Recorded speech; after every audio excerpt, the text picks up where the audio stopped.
CyberHub Engage podcast is sponsored by CyberHub Summit, hosting its second annual Cybersecurity Summit in Atlanta, Georgia on October 10th, 2018, featuring a live tabletop exercise with audience participation, global speakers, engaging topics. Experience cyber different at www.cyberhubsummit.com.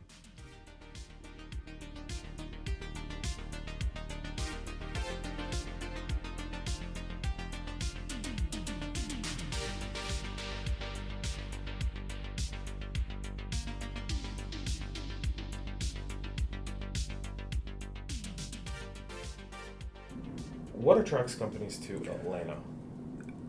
There are 5 points or 5 issues or category that really attracts company here. Some of these we already talked about, but one is the economic engine that we are. We're just talking about the GDP. We're the 33rd economy in the world. We are the economic capital of the Southeast. We are the 3rd largest concentration of Fortune 500. And on top of that, you have the Fortune 1000. You could add more to the numbers on that, and including the Inc. 5000, we're the 4th largest in Inc. 5000, which is the privately owned companies. So there is a concentration of companies here and a concentration of economic power on that aspect. The second thing is the accessibility. We talked about the airport. We talked about the fact of the connectivity with rail, the connectivity with the Port of Savannah, and makes us the top 3 distribution centers in the United States. So you got ground transportation, you got air transportation, but it's also it's what I made reference before, that the confines with the accessibility of the airport. It's not just the confines of the runway, but it's access to those Fortune 500, Fortune 1000. Inc. 5000, and it's a great place to scale your business, which not many other cities have that. That's number 2. Number 3, we mentioned in passing too, it's talent. The great universities that we get here is second to none. Most people don't know the Georgia Tech's positioning in terms of number of engineers that it produces being number 1. In the United States. It produces more than Stanford. Top 25 globally. Top 25 global. So there are more than 70 universities in the metro area, plus the technical college. So access to talent, which is probably the number 1 concerns of CEO, it's another reason. And then last but not least is quality of place. It's the weather. It's the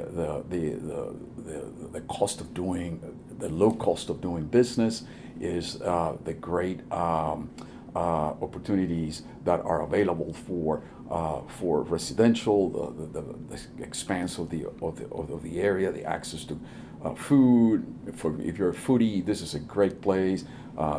Lakes and so forth and so on, that are related to quality of life, which is important. Museums and activity and sports, it's an integral part of that. The story of the Atlanta United it's unbelievable. Number 1 soccer team with the highest attendance record in history. You got it. And if you look at the in fact, I was watching the other day because of when the MLS All-Star was playing here. I played Juventus. Exactly. I decided not to watch it on ESPN, but I watch it on Telemundo. Me too. And it's because of it's the atmosphere, it's the passion, and it's the goal, and the reporter was commenting over and over and over what they were.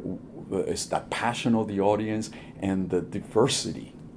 Of the you hear it. So hear ESPN kind of really takes out crowd noise. Out. You see that in football games too, right? If it's an ESPN broadcast game, I think Fox really lets in some crowd noise, so it overtakes the announcers. CBS does too, but Telemundo is great for that. I watched the entire World Cup on Telemundo. Yeah, me too. Because I couldn't watch it with some of the English-speaking announcers. I'm like, guys, this isn't golf. Exactly. And even if you don't speak Spanish, it doesn't matter. It doesn't matter. Passion. It's a global language. Well, This isn't. It's soccer isn't American football, right? You don't have a play that needs to be analyzed. You're not waiting for an analysis. Exactly. It's rolling. It's gonna go like Perez to Escobar, Escobar to Montaña, Montaña goal. You got it.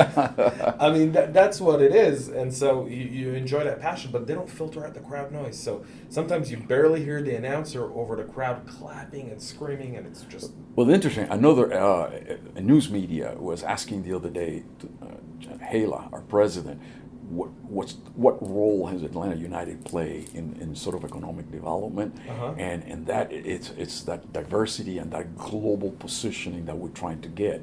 It's really resonating. So that's another great asset that we talk about. You know, I love that. I love just this whole region, and there's just so much to it. And you know, we'll get to kind of, you know, we are a cybersecurity podcast, and Right.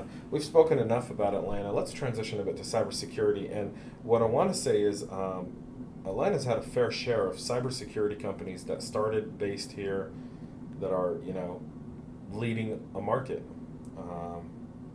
We're very underrated in terms of our cybersecurity ecosystem, I think. People don't realize all the companies that started here are based out of here, but tell us a little bit about that. Absolutely. The whole area, and I would say, you asked me before what's one of the strongest industries here, and I mentioned was supply chain. But even that legacy industry is transforming. In the digital world, in the digital economy, Right. technology plays a big role. And I would say, if you take all the technology associated companies, not only the companies that produce the technology, but the application of the technology that goes across every single industry. Take fintech, for example. We are 70% of the credit card swipes on payments are processing in Atlanta. Cybersecurity is an integral part of that. Supply chain now is transitioning. Their strategy is into the digital supply chain, and cybersecurity is an integral part of that. We are also a global hub for health. And if you talk about medical devices, you take electronic medical records, cybersecurity plays a role into that. The hospitals are very concerned. So what I find in this region, it's not just the companies that you're alluding to, but it is opening up the mind of the companies, of the hospital systems, of the companies that you normally don't consider themselves as cybersecurity companies, and how they are integrating into this ecosystem that is so important here.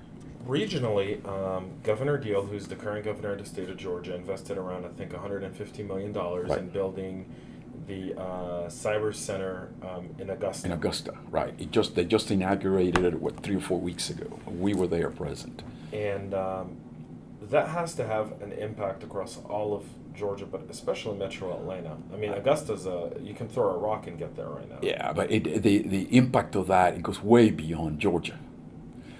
Because what it is it's a training center. It goes back to what I was telling you. What the CEO want? You got your own business. What is your number one concern other than it's getting the people, it's the talent, right? Right. So the first level of that center is to train a workforce in cybersecurity.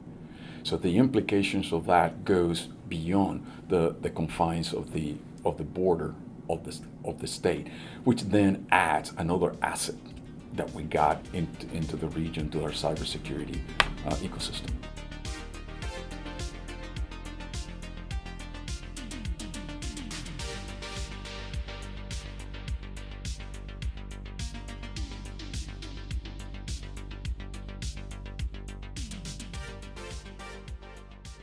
The CyberHub Engage podcast is sponsored by CyberHub Summit, hosting its second annual Cybersecurity Summit in Atlanta, Georgia on October 10th, 2018, featuring a live tabletop exercise with audience participation, global speakers, engaging topics. Experience cyber different at www.cyberhubsummit.com.